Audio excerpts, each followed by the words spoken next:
باید 10-15 سال بگذره تا بفهمی که همون یه بار بوده، که حالت دیگه خوب نمیشه.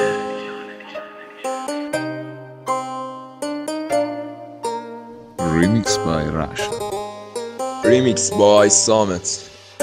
شدم اهل نااهلی وقتی به اراده بی ظرفیتم دوده تو دست بچه ها چسبید.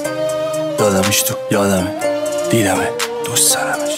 دوزاریم همونجا افتاد دیگه، این صاحب هرچی پول خورد دارمه. بازه شدم چین بزرگ شدیم اگه این گوه هی بدیم تو فوت کنیم. الکی سیگاری شدم، من اصلا به این حرفا نمیخواد طرق کنیم. یه نقش شد دو نقش شد پاچه شدم اون که سیگار همیشه لاهن گشت و شب. من صبح تو خیابون وقت گشت و شب دیدم دوستا اینا باب دوست داشتن.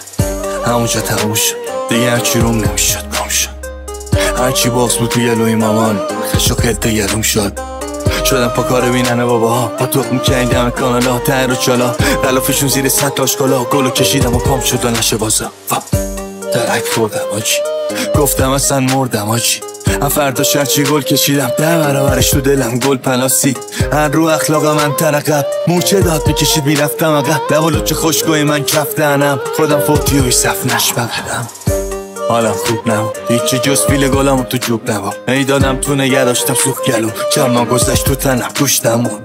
من مونده بودم آفسی دیگه منو نمیشناخت تو خونه کسی. مامان دیده رو چشام کاسه خونه چسی. بابا فهمیدم سرش شد موسفی. مهم نی برام که کیه پشتم، مثل باد داره میره عمرم. رفتی و میدونستم چی اختت ولی یه رو میافتی گیر ارزم. میشناسم خودم و رو حرفاش میمونه میبخشه ولی از زخماش میخونه. همیشه جیبش و شریکه با اون که انگشت پاشه کفشش بیرونه.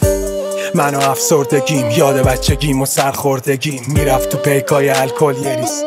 اون همه پشمردگی از خودم گله دارم، خیلی رویا به خودم بده کارم.